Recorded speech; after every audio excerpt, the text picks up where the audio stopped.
In 2023, I read 272 books. In 2022, 202, 2021, 156 books, and 2020, 178. Now, when I reveal these numbers, a lot of people think I either A, speed read, or B, I spend all my time holed up in my room reading. And I actually do neither of those two things. I have a very active life full of other hobbies that aren't reading. I spend a lot of time hiking. I have a full-time job as a developer. I play on different sports teams for fun. I work out every single day, and I love spending time with my friends and family. So where do I find the time to hit these massive reading numbers? I'm going to share some of my tips that enable me to read as much as I like while also maintaining a full life outside of reading. And maybe you can apply these whether you want to read 3 books, 30 books, 300 books. I do want to start this off with a little bit of the disclaimer. I don't think reading is a competition. If you read 3 books last year, but they were books that changed your life or that you loved, or it was your first time getting back into reading, that is not a lesser achievement than me reading 272. I only say that number because I know a lot of people have reading goals they want to hit. They want to increase their ability to read. They want to read more books. And so they think maybe these big numbers aren't achievable when they really are. There's no competition here though. I am not better than you for reading more, and I'm not less than you if you happen to read more than me. And I do know people who read more than me. So let's talk about some of my tips and tricks to reading more or reading these numbers consistently every single year. And the first one is just that consistency.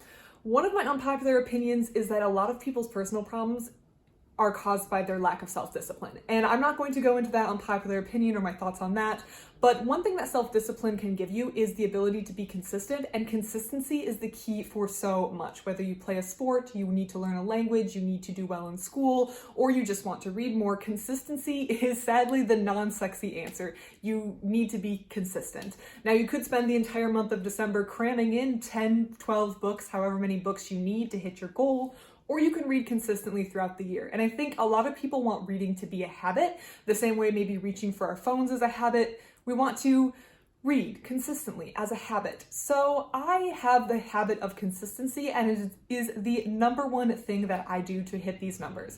I read every single day, and I read at the same time. And I recommend picking a time or an activity to pair reading with during the day. So for me, I read right before bed. There's some reading chairs that I have that I like to read in, and I keep my books that I'm currently reading next to the reading chair or on the nightstand so that I'm next to the book at that time of night.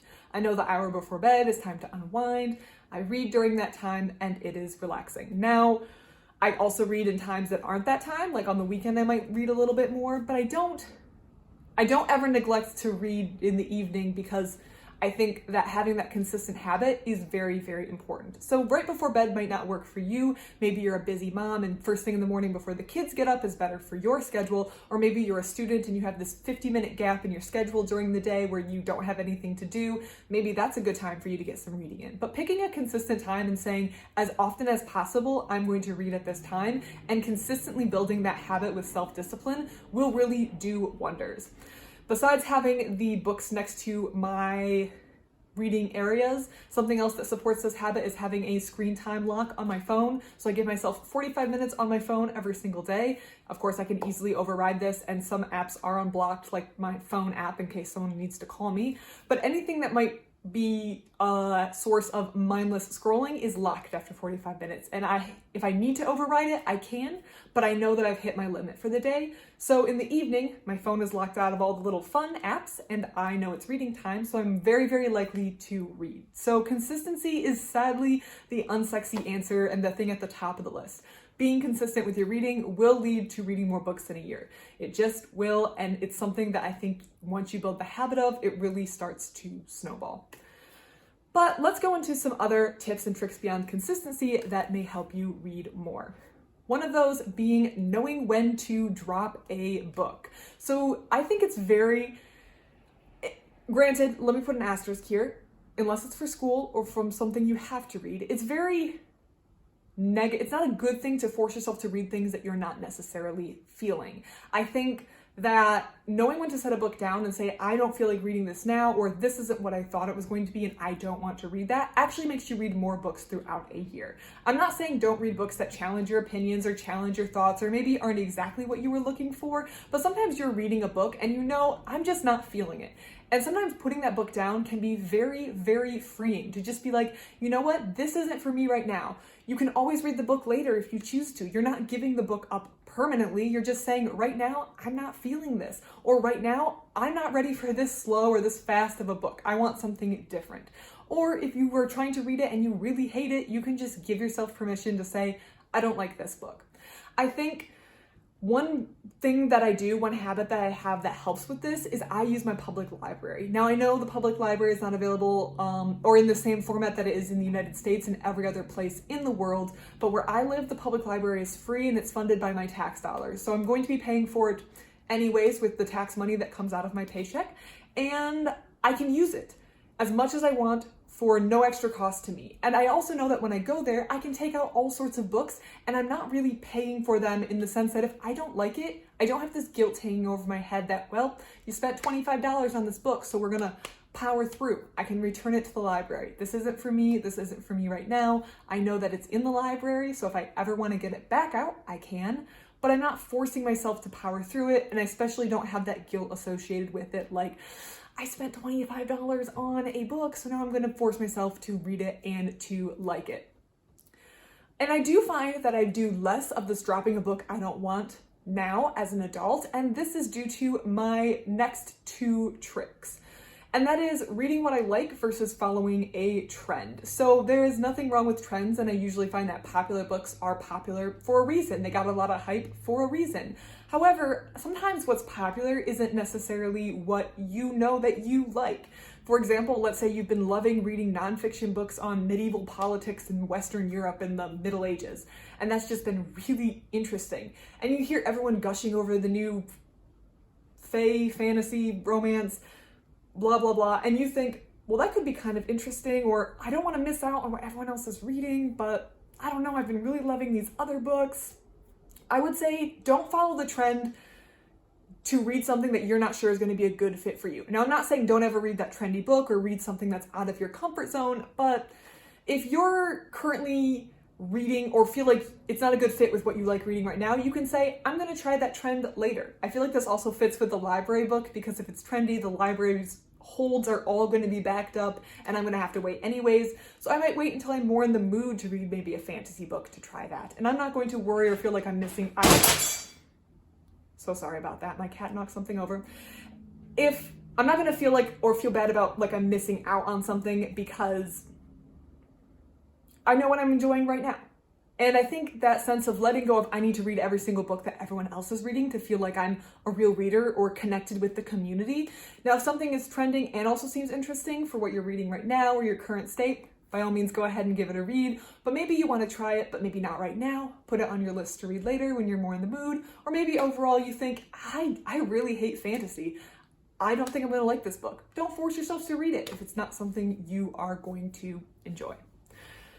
I think the more you read, the more you understand whether or not you're going to like a book. So the more books you read, the more books you have under your belt, to say, the more you're going to know more intuitively what you're going to want to read and not read. And because you get this sense of what you like reading and not reading, then you do more or you do less of what I mentioned previously where you're putting down books that you aren't really that interested in because you have a better intuitive sense of what you're going to like up front instead of doing things like maybe following trends.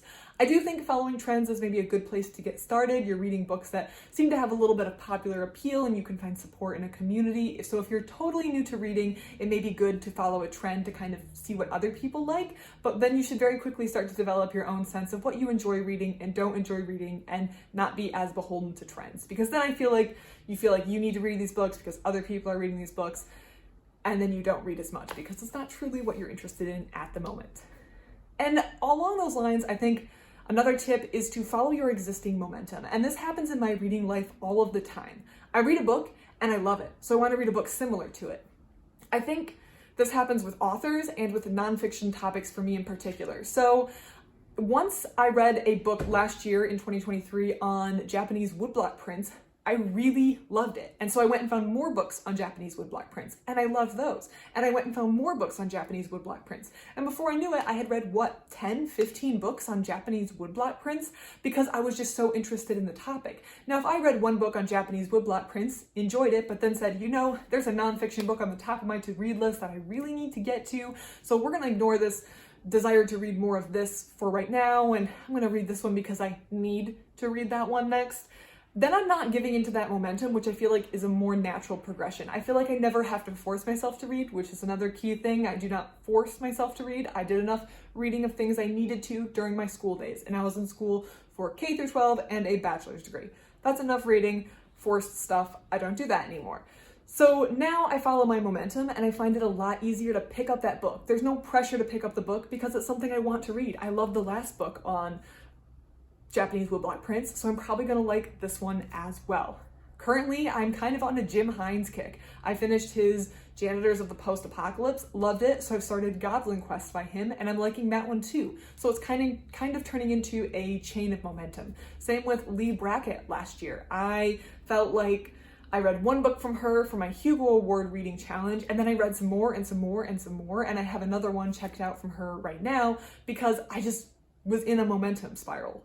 Spiral makes it sound bad. Momentum. So I would recommend, if you read another book, no matter on what topic, what author, and you liked it, maybe just stay in that groove to see if that eliminates some of the resistance you have to picking up that book. I find it does, and I find myself more excited to read when I know it's a book that I am going to enjoy. The final one is a very unoriginal thought, an unoriginal comment. It's audiobooks. I do count audiobooks as reading personally. They don't make up a huge portion of my reading, but they're very helpful for me to read when I'm doing housework or when I'm driving in my car, especially the housework. I find myself continuing to clean because I want to keep listening to the audiobook, so I keep finding things to clean so I don't have to end my cleaning session and move on to something else. So I find audiobooks very helpful, and it's kind of a nice way. I think they're very accessible too. If maybe you are someone like a parent with young kids, and even when you do have free time, you think free time as in like you're not actively attending to your kids, you think, well, I have so much stuff I need to do. Maybe audiobooks are a great route to go. I don't judge you if the only kind of reading you do is audiobooks. I personally do find that I retain a little bit less information with audiobooks, but it's still entertaining and I retain enough information, and it's a great way to get reading in, and it's very accessible and flexible to a wide variety of lifestyles that may not as easily accommodate traditional reading as we know it. Finally, and this isn't really a tip necessarily if you don't want to follow it, but I have found that making review videos on books makes me read the books better, in my opinion. So I have been a lifelong reader, with the exception of my 4 years in college, because I was forced to read all sorts of stuff for school. And I find that when I know I'm going to have to sit down and make a video, I am a lot more careful and deliberate when I read, and I also take notes. I don't think either of those two things are necessary. You don't have to write book reviews or make book review videos or even take notes on the books you read, but I just find that I think about the book a lot more deeply, knowing I'm going to have to make a book review video. So that's just something that I have added in the last couple years of my own personal life that has really made reading a lot more interesting to me. I hope you found some of these tips helpful for achieving your 2024 reading goals, or whatever reading goals you hope to achieve. And I would love to hear your tips for reading in the comment section below. Otherwise, thank you so much for watching, and I hope you have a great rest of